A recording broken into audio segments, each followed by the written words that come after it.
Hi, I'm Sam Edis. And I'm Amy Nelson. Welcome to What's Her Story with Sam and Amy.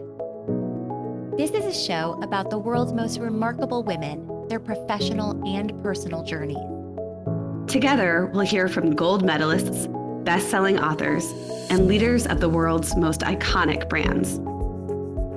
Listen every Thursday or join the conversation anytime on Instagram at What's Her Story Podcast. Marlee Matlin remains the youngest Academy Award winner ever for her Oscar for lead actress in Children of a Lesser God at the age of 21. Since then, she's become the most famous deaf actress in the world, and her latest movie, Coda, was just nominated for an Oscar on the morning of our interview. She's the author of 2 children's books and an autobiography and a mom of 4. Marlee, congratulations on the Academy Award nominations. Yay! Not me specifically, but your film. Coda, but it's your movie. Oh, yeah, I'm excited. I'm so excited. I'm elated. It's so wonderful, and it kind of, I guess, we can just start back to when you first came on the world stage as an Oscar winner for Children of a Lesser God. Nobody knew you, and then suddenly here you were. And I remember you saying that one of the famous actors in the audience said, "Who the fuck is Marlee Matlin?" That's true. Yeah, What? That was Danny at the Golden Globes. Yep, I was at the Golden Globes. I was the Golden through the Globes. audience to the stage, and Jack overheard someone say, "Who the fuck is Marlee Matlin?" And it's a good thing I didn't hear him, because I probably would have stopped right there and introduced myself. Well, and for those listening, Jack is Marlee's interpreter and also probably one of her 3 dearest friends of her lifetime. And they have spent so many memories together. And honestly, just seeing Jack here in this interview with us is like seeing a celebrity, because he's such a big part of the Marlee Matlin story. Let me ask you, Who's the 3 friends? Let's see. Who are we talking about? The 3 friends that she mentioned. Oh, I was assuming it was Ruthie, Liz, and Jack. Do I have it right? Good for you. I have a little more. So now I have a few more since I wrote the book, but yeah, maybe 6 total. Yeah. Okay. So do you want to tell everyone a little bit about those friendships and the role they've played in your life?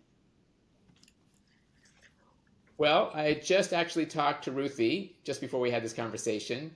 She is now a doctor, and I'm so proud of her. We've known each other for 35 years.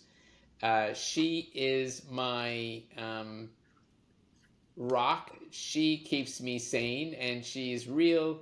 She's a friend who isn't all about the flash of Hollywood and the industry. So she really, really is. It just makes me feel normal. And I call her anytime, 24/7. I mean, just like that. She'll pick up the phone, and I'm really so blessed to have her in my life, been by my side. And Liz, I've known since I was 5. And she is amazing. She's a woman who she has a heart of gold. And she's extremely funny. She makes me laugh. And I love her family as well. And she's like a sister to me, honestly. So Ruthie is my soul sister, and Liz is my sister. And then there is other friends that I have too, which aren't in the book. Alexis is one. I really look up to her. She's a civil rights attorney who happens to be deaf. And I call her anytime that I want to discuss about politics or deaf rights or just as a girlfriend. And she is extremely smart. And then Wendy, like Ruthie, is somebody who grounds me. And she's funny. So I'm fortunate to have all these people in my life. Did I forget anybody? I probably did. Jack. Oh, Jack. And Jack. And Jack. So take us back to... He makes my life easy. Most times. Most of the time.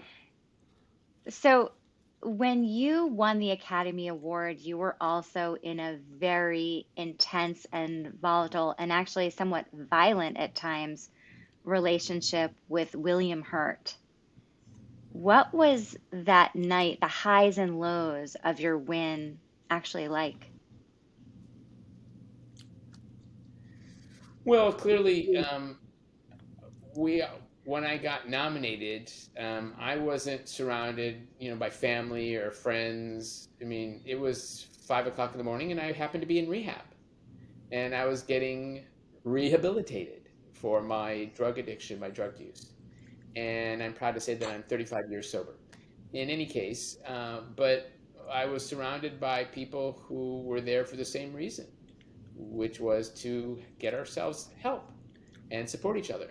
A very strange situation to get nominated for an Oscar, but who knew what was going to happen when I set myself in there.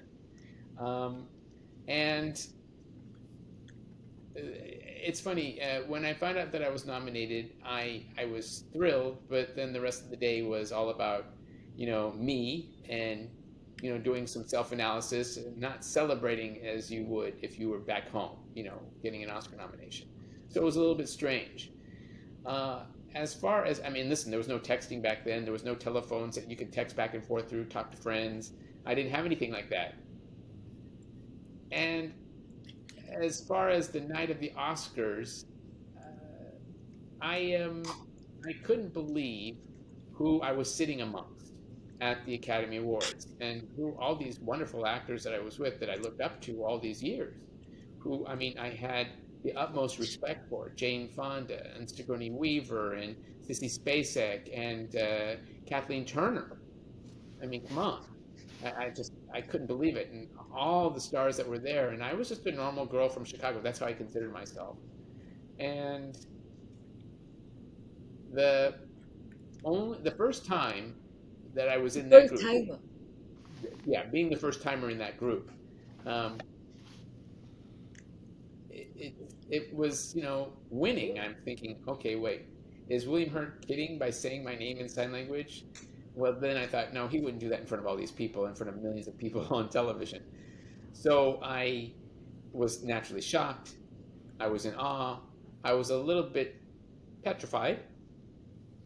And afterwards, and after I won, and we got into the car, was a whole different story. Uh, that was a whole different story. It seems like apologizing for your career to the men in your life was a very consistent theme, especially in your younger years. That's an interesting perspective, and that's a very good perspective. That meant that I was afraid to get the Oscar because of him. And we all know that we don't need permission to get whatever we need to get in our lives. We don't need permission to celebrate. We don't need permission to accept the goodness that comes our way. But I was very young. I was 21 years old. I was new to this relationship, and I was just going about as I knew how. And you're right. I shouldn't have had to apologize for my win. At this point in your career, who did you talk to about your ambition? Did you have a community to talk to about your career and what you wanted? Well, at that time, I really, really was fortunate that I had Henry Winkler as my mentor, as my friend, someone I knew since I was 12 years old. And I made several friends along the way. I mean, Whoopi Goldberg was another person who was my friend.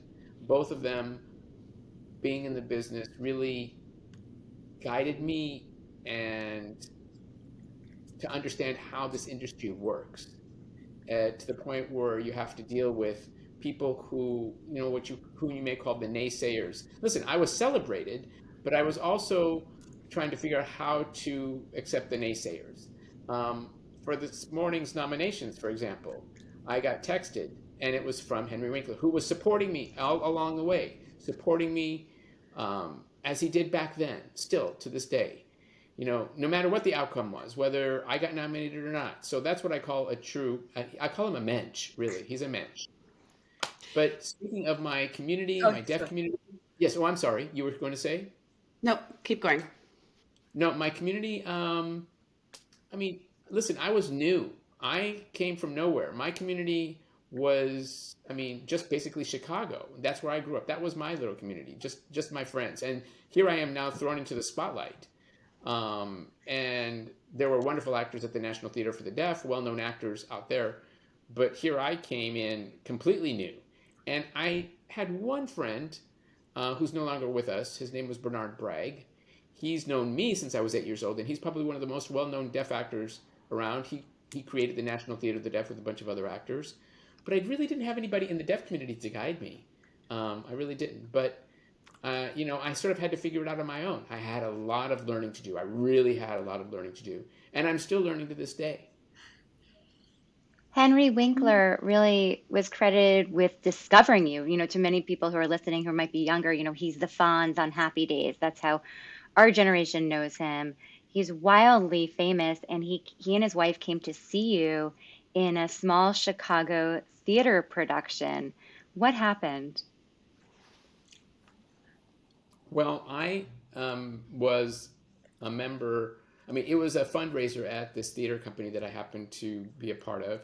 He was doing his own thing in Chicago, supporting a documentary or a charity event, and we invited him to come and see us perform. A bunch of us deaf kids, and I knew Henry Winkler as the Fonz, and I had an agenda, and I said I have to meet him because I wanted to be an actor just like him in Hollywood, just like him. So I did my thing on stage, and I signed my heart out. It was called Free to Be You and Me. And I did that. And then right after our performance, I went up to him, I looked for him, and I said, "Hi, I'm Marlee." I did this all on my own, by the way. I said, "I want to be an actor in Hollywood just like you." And he said, "You know what? You can be whatever you want to be as long as you believe in yourself and follow your heart." And Stacy and Henry Winkler were nice enough to invite me to stay for the weekend after the Oscars, and it turned into 2 years. And it wasn't until they told me to clean my room that I realized I'd been there too long. They're like my second set. My husband and I got married at their house, and they have such beautiful kids. They're just like family to us, and they're just the loveliest people on earth, period. What's so interesting about that story is you really made it happen. I think a lot of people dream of being discovered, but it was you who made sure he discovered you. I think that's a pivotal part of that story. Yeah, absolutely. That's something that will forever be. That will stay with me. To know that I had I'm so grateful that I went up to him. He said one thing that I think as a mentor would say, who should say to someone who looks to them for support, you have to do the work. And if you do the work, I'll back you up. But you have to do the work. You need to learn. You know you'll fall. You know you can get up, but you can get up only if you want to. And at the same time, he makes himself available for whatever I need, whatever advice I need. Just even with a simple "I love you." We talk back and forth constantly. And I'm really, really, I think it's important for all kids to have someone like that to support them, some sort of mentor to encourage them, whether it's a teacher or a neighbor or whomever is around and available. And in my case, I was fortunate to have an actor because that's what I wanted to be. But I think a mentor for everybody is important. You stayed with your mentor for a while when you were still a child. And I've read that you had a complicated relationship with your mother. Have you resolved that?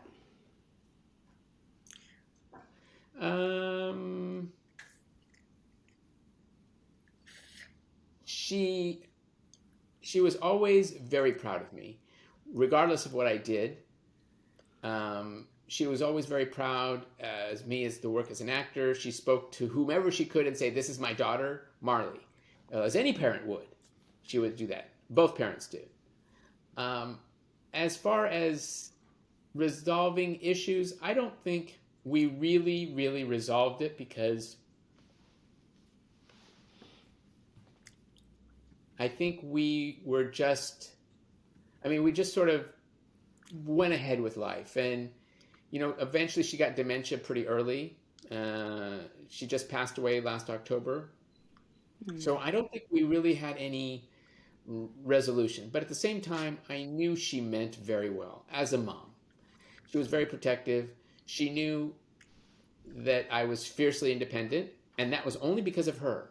It's funny, the irony in that.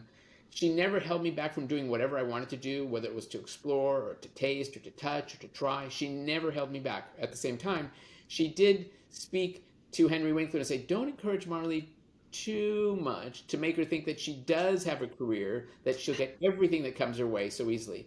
And that's why Henry said, you have to work for it. And I listened to him, and I'm still working for it. One thing you also said about Henry, Marlee, a second ago was that he said to you, you can succeed, and if you fall, you can get back up. Was there ever a time in your career that you didn't want to get back up?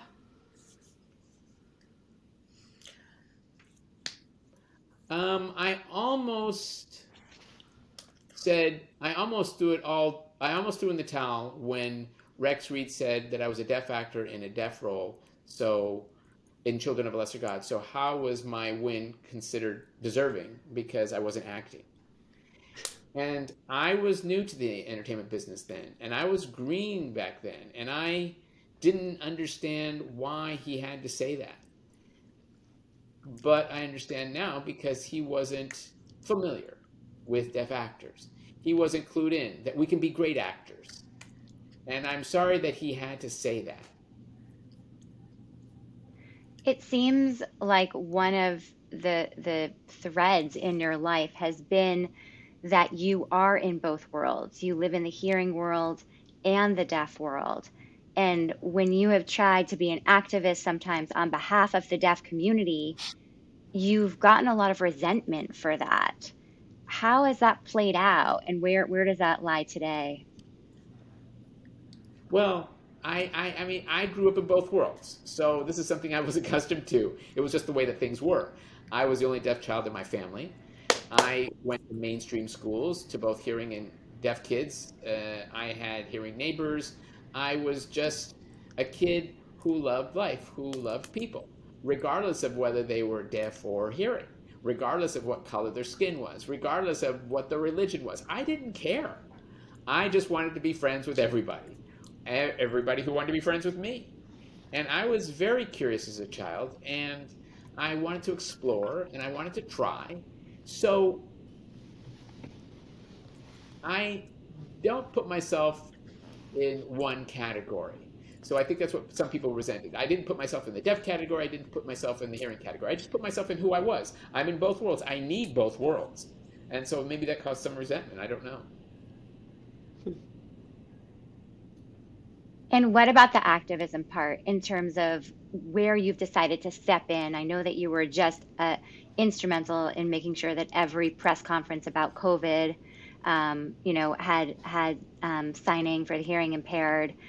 Where do you decide to get involved and to step back? Well, I think I understand the advantage of having the media available. I learned that lesson very early on. I learned that I could, as an actor, speak out and people would listen.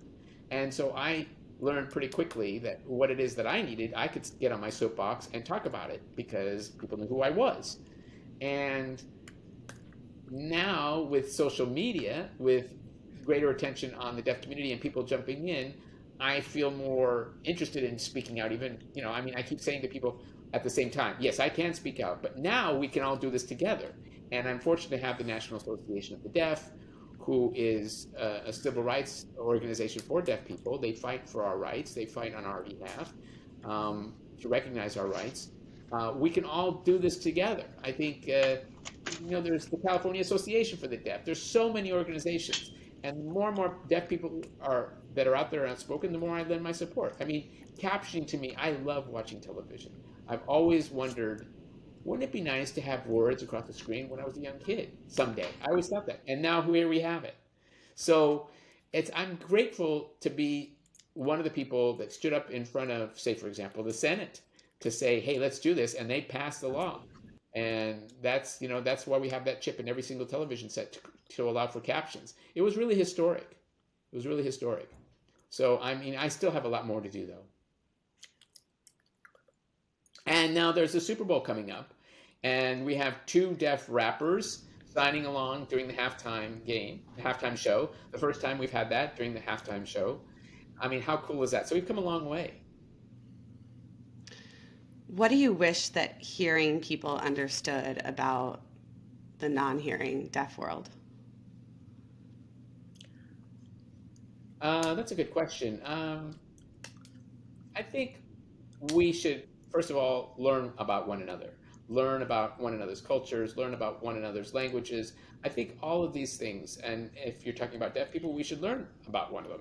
Deafness is a culture. The deaf community in the United States comprises a big culture. People don't realize that. Of course, I can't blame them. I can't be angry for people not understanding that. But it's a matter of educating them and opening up our lives to say to them, we deserve the same respect as you would give to anybody else, to any other culture. People seem to think or forget that deafness is part of the diversity discussion. Mm-hmm. And that's really important. You're an advocate, you're a leader. Like, are there any politicians that do a great job with accessibility and advocating for change on that front, or do we need more? I think we need a lot more politicians to talk about accessibility, to speak on our behalf, to speak about our rights, especially when it comes to interpreters and captioning, putting interpreters in White House press conferences and press briefings, whatever it may be. There needs to be a greater visibility of interpreters. I think we need greater education for accessibility for deaf kids, because a lot of deaf kids are language deprived, and in deaf schools. I think we need greater support.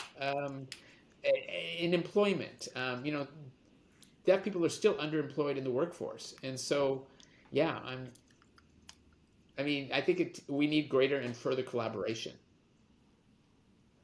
I want to talk about your book again because, and it's called I'll Scream Later for those of you who have not yet read it. I think it's one of the most extraordinary autobiographies I've read, in part because I think that a lot of us, and I'll include myself in this, you assume that, let's say, you're deaf, so that would be a huge part, let's say, of your personality or your story. And in many ways, it's a footnote. You have a very complicated, incredible personality, and you have so many layers to your story. And I feel like if more people read your story, it would really change their perspective on how you see someone who's different as defined by that difference. Mm-hmm. Well, I never allow my deafness to define me. And I'm a woman who has experienced a lot of things in my life, and the reason why I decided to put this into a book was because I wanted to help those who may not have a voice, and wanted them to read this book and say, oh, she's writing about this and this and that, and maybe it's time I speak up as well. And I get it. I understand that there's fear. I understand that some people experience resentment. I understand that people find themselves in situations where people who don't believe in them. I found myself in that situation many times in my life where people didn't believe in me. But you know what I did? I just walked around them because I lived it. They didn't live it. Those people who just don't understand who I am. And if I can touch anybody with this book, then I know I've done a great job with the book. Speaking of touching people and influencing people, you are also the mother of 4.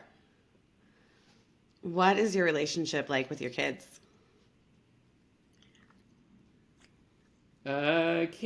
Kids are what? Aliens. They're aliens. How old are your kids now? But I can say that because I was an alien as a child myself. We were all aliens at one time, in a good way, I guess. I love my kids dearly. My God, I do. Um, all of them are Codas, children of deaf adults, but they're all very different from each other, except they all share the same sense of humor, which I'm glad for, the sense of humor. One is 26, one is 21, one is almost 20, and one just turned 18. Two Wow. girls and two Wow. boys. And So I'm so proud of them. But it's interesting to watch their journey, what they go through in lives as the different things they experience. They have like different stages, the 2 and the 3 year olds, and then the middle school ages, and then the adult stages, and the decisions they have to make for themselves, and how they choose their friends, and how they choose what it is they may even do in their lives. It's so interesting to observe. And, me and my husband are just standing on the sidelines, just watching them. And I warn them sometimes that I had my life so much to live for, that they should have so much to live for, that there's so much more to experience. But at the end of the day, we're just so very proud of them, and we're so very blessed. and who would have expected? You had so many high profile romances in your life. You dated Rob Lowe, you lived with David Kelly. I can't even touch upon all of the famous men that were part of your life. But then you ended up settling down with a police officer who you met on set. Who would have ever expected that Marlee Matlin, who had this very wild life, ended up with a white picket fence and 4 children and a very stable marriage? Well, but maybe that's the question, Sam. Like, Marlee, could you have ever expected that? Um, well, I mean, who doesn't like a guy in uniform? Come on, please. I mean, actually, all the guys that I've dated were really very fun guys. Really fun guys. Um, I'm still friends with most of them to this day. Um, it's Kevin. Kevin is just a police officer. He just happened to be a police officer. It so happened that I was interested in criminal justice when I was in college before I even, got into the film business, and now I'm married a cop. It's just a coincidence, but he's very nice, very normal, very, I mean, even keeled, very stable, and I learn a great deal from him every day. He is an amazing father, and he really grounds me. He really does. And what was your romance like when you first met?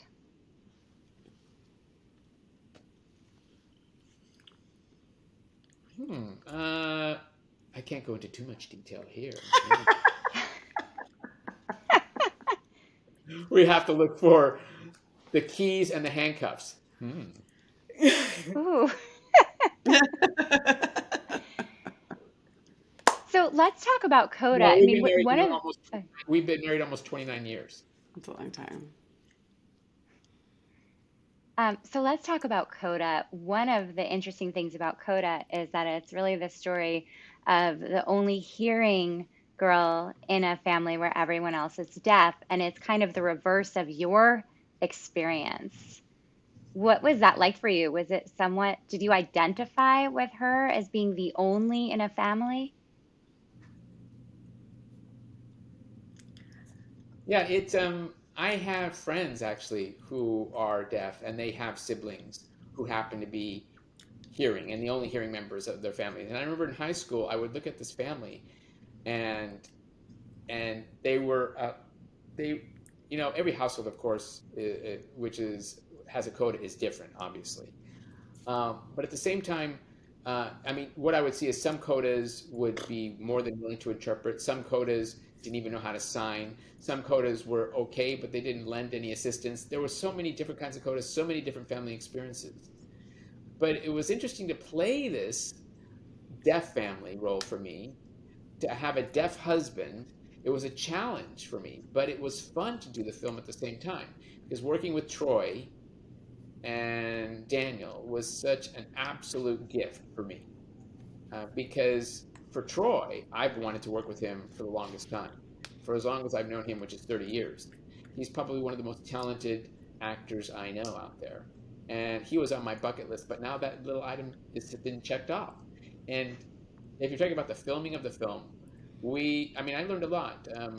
Getting into this character of Jackie Rossi, personally, as a deaf mother, learning her perspective, um, with coming from a family of all hearing people, there's just an entirely different dynamic. Um, but in terms of parenting, we were pretty much the same level. We were on the same track. Yeah. You've said that a lot of your family members had trouble with your fame. And, your mom at one point said that it was very hard on the family, your sudden rise to fame. How do your kids react to it? Like, do they know that you were nominated today for an Academy Award? My kids are delighted. They're thrilled to death that the film got nominated for Best Picture. Elated, elated. And uh, yeah, my kids grew up. I always put my work hat. I left it at the office. I didn't bring it home. Just like Kevin, who was a cop, never brought his work home. He never wore his quote unquote hat at home, his cop hat. So we learned how to have a good balance in things. And I honestly am probably the most annoying mom to them, but they're still at the very end of the day very proud of me. Now they're old enough to say, "Hey, take me to the Oscars. I want to go to the Golden Globes. I want to go to the now." And they never did before. They never did before. So just now, I'm looking at my text on my screen, and one of my kids said, "Can I be your date for the Oscars?" So now Aww. it's seriously, this question just came in just now. Oh, So it makes me cry. That's so sweet. Sweet. they're very, very proud. They're very proud. Have any of your kids expressed interest in acting? Uh, yes, yes. One of them now is actually. I wish they had an earlier start with school plays, and they barely touch on it, but they really didn't delve deeply into it. One of them now is really, really interested, and is studying television and theater right now in college. So good for him. I hope that only the best for him. I hope the best for every child, clearly, who wants to be an actor. But yeah, I Um, I, one, I, I know how this industry works, and it's not easy by any means. But who are we to discourage their dreams? Mhm. Let them taste it. Let them try it. If it works for them, great. If it doesn't, well, look for something else. one of the more painful Did that sound parts like of a your bad story, mom by saying that? not at all. All right. One of the more painful chapters of your story is that you were the victim of really twice of being molested as a child. Again, you didn't let that define you, but I wonder if that impacted then your role as a mom, if it made you more protective or afraid to leave your kids with a babysitter or a teacher. It did. It did affect me. It did, big time. It did. And when it comes to babysitters in particular, I I was very, very, very particular about who would watch my kids. Who were they? Where do they come from? A lot of times you still don't know. People are very good at masking, their behaviors. But I was extremely vigilant in keeping an eye on these people. And my kids, when they would have sleepovers at friends' houses, I would always ask, "Who is it that you're sleeping at? Whose house are you Mhm. going to?" And then, in terms of teachers, when it came to male teachers for my girls, I was very, very I was very careful. I mean, yes, and it stayed with me. It stayed with me. It absolutely did. But at the same time, I mean, I lived it, I experienced it, and I prayed that my kids did not. Years ago, I remember reading the People magazine article in which you shared that your female babysitter had molested you. And it definitely impacted me as a mom in terms of thinking um, outside of the idea that it can only be someone of the opposite gender. And I thank you for that because I think it's such an important story for people to hear. Yeah, you can't assume that you're 100% safe, but at the same time, you can prevent it or do what you can to the best of your ability that make sure it doesn't happen. You mentioned your bucket list. What else is on your bucket list? Oh, um, I really want to work with actors who I've admired for many years. I want to work with Meryl Streep. I really do. And I want to, I mean, there's so many actors that I've found to be extremely, I mean, they're just, I'm always up for a challenge, you know? Mm-hmm.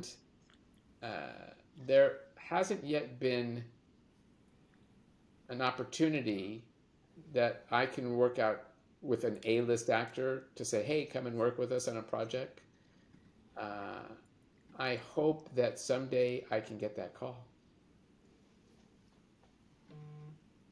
Sam, should we do the speed round? Yes. So, Marlee, we are going to ask you a few questions, and you can just give us your quick answers, your one word or few word answers. Mm-hmm. Okay, Jack is a little blurry, but we'll do our best. We'll do our best that we Okay. can. Okay. Marlee, what book are you reading right now? I'm reading my kids' report cards. Soon they're going to be too old for that. Um, what is your morning routine? They're a senior in high school now. Oh, one child. Okay, one child's still in high school. My morning routine is get up, look at the dog and cat that are looking at me, let them out, feed them. That's the first thing I do. Feed them, then feed myself. Mm-hmm. And start off the day with Red Bull. And make my bed. Did you say Red Bull? Yes. So no coffee for you. It's my only vice. It's my only vice. I'm sober, so leave me alone. That's okay. I used to drink Diet Coke for breakfast before I started drinking coffee. Yeah, there Um, you go. All right. I still love Diet Coke. So, uh, okay. So you sort of answered this in talking about your bucket list, but who leaves you starstruck?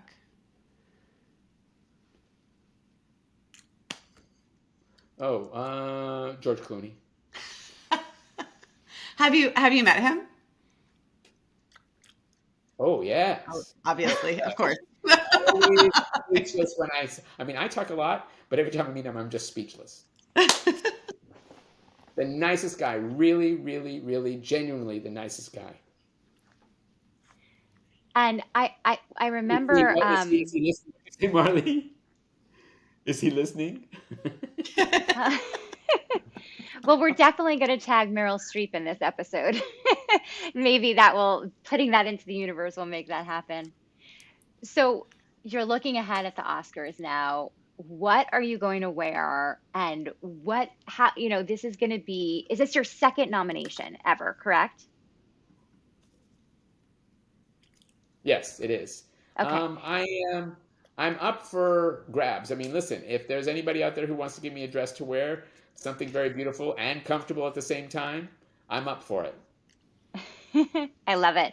Hopefully someone listening will be jumping at this opportunity. And then, the other thing I wonder is like the night after, what happens after the Oscars this time is going to be so much better than your night last time.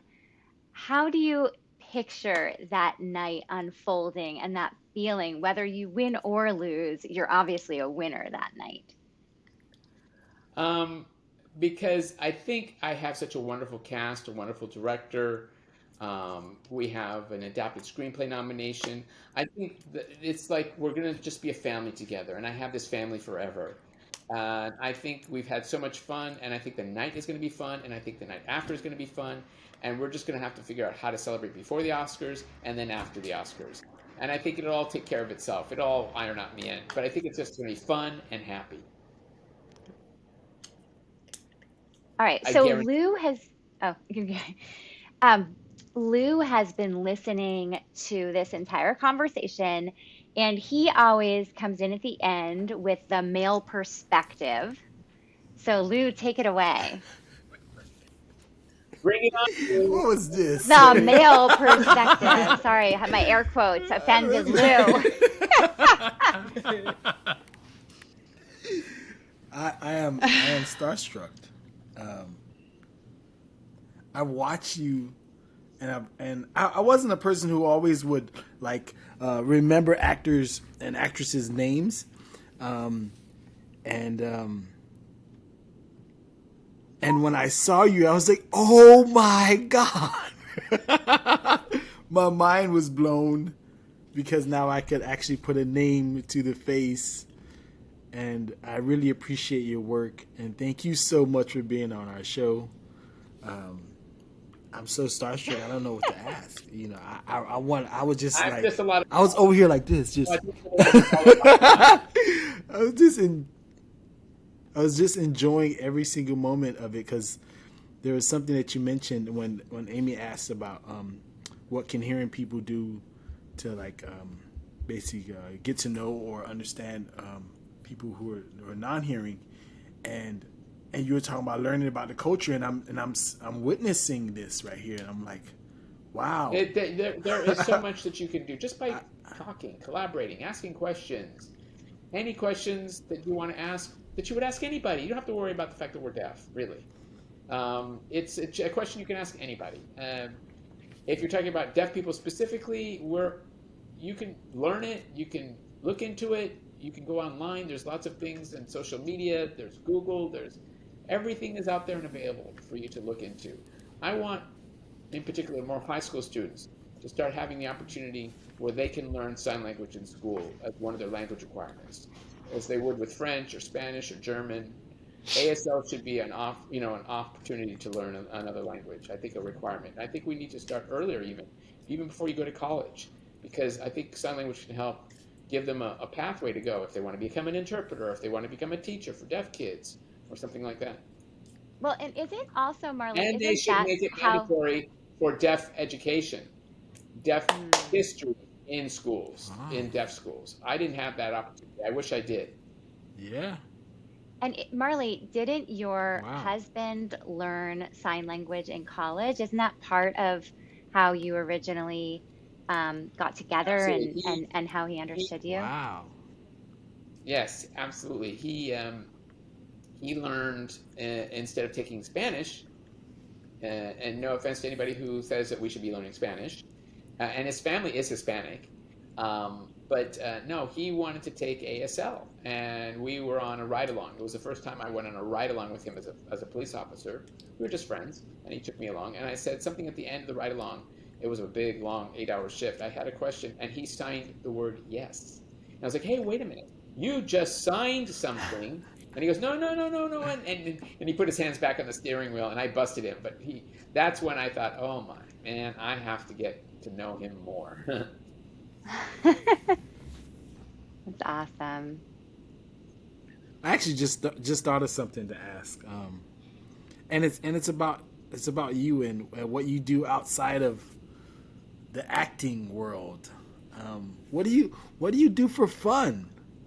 Well, first of all, I'm a mom, and I guess I like a lot of my own downtime, my own me time, and I like traveling and catching up on my emails. I have a little bit of a hobby, which is that I haven't told my friends about yet. I'm going to keep it in the dark for now. And Oh, spending I time with thought my you were going to give us a big reveal. Come No, we did on. the inside I scoop. thought she was too. All right, she's holding no, firm no, here. no, no, Okay. no, no, no, no, no. So No, even no, no. My hands are zipped. Not my mouth is zipped. My hands are zipped. not even just. Great. Well, now we're going to sit here wondering what Marlee's secret hobby is. What? Yeah. It's new. Awesome. I love it. Well, thank you so much. Thank you, Jack. Thank you, Marlee. Thank you. We've loved having you. I mean, she's fun. And I have to say, I mean, you know, Amy, that I obsess over reading every word of people's autobiographies. And You um, do. with with hers, I woke up at 5 a.m. this morning to cram the rest of it. But I really do think that what's so interesting about her is like she can't communicate right through sign language as fast as she thinks and probably speaks in her head. And so her book was just so rich in so many stories that we couldn't possibly have gotten to. There was just so much there. Often we interview guests, and if you've read their books, I feel like sometimes our interview is like a cliff notes to the book. But with Marlee, I didn't feel like that at all. I felt like we just scratched the surface. There's just so much to her, from her super complicated, early relationships, her relationship with her family, which we could have definitely dug into more, her addiction, and then her career, and even just her relationship with money, because she talks in the book about how, when you are an actress, you have windfalls and then you have slow times. And anytime you're struggling, I think she said in the book, anytime you're not working, you're a struggling actress. And that's the mentality. Oh, that's really interesting. I thought it was so amazing that we got to speak with Marlee on the day she was nominated for an Academy Award. I mean, that is really special. It's so exciting, especially since it's her first nomination since she was nominated when she was 21. I mean, and this movie, Coda, I mean, I cannot wait to see it. It sounds incredible. And have you seen it, Aim? No, I haven't, but it's on the list for this weekend, actually. Good. And speaking of this weekend and speaking of family movies, it's easier for you to get your kids to watch movies with you than it is for me to get my teens to watch movies with me. But, I loved when you were asking her about what she's like as a parent. Mm-hmm. Yeah, I mean, I think it's really I find it so interesting speaking to all of our guests about parenting, because you have these powerhouses, and if they have kids, really interested to know what their relationship is like. And I think one thing that I thought was really cool, because it reflects super well on you and me, Sam, of course, in my mind. But I feel like Marlee parents like you and I do, in the sense that she has these amazing children that she loves and that she guides and she's sending into the world, but that she is separate from, right? She has her own life. They have their own lives, and they can come together and they can do things. But there are boundaries in your dreams and your hopes and all of it, right? We are not our children. And I feel like it's this very modern thing that we as mothers are supposed to be one with our kids. Well, I do think that the best protection against helicopter parenting is being a working parent, because you just don't have the bandwidth or the time to be a helicopter parent. And it sounds like Marlee is really, I mean, we always talk about this, but whether you're parenting in the toddler years or the teen years, you're always walking that tightrope between trying to be the most nurturing parent possible, but also fostering independence in your children so that they can fly. And it sounds like that's something that she really works hard towards. Yeah. Thanks for listening to What's Her Story with Sam and Amy. We would appreciate it if you leave a review wherever you get your podcasts. And of course, connect with us on social media at What's Her Story Podcast. What's Her Story with Sam and Amy is powered by my company, The Riveter, at theriveter.co, and Sam's company, Park Place Payments, at parkplacepayments.com. Thanks to our producer, Stacey Para, and our male perspective, Lou Burns.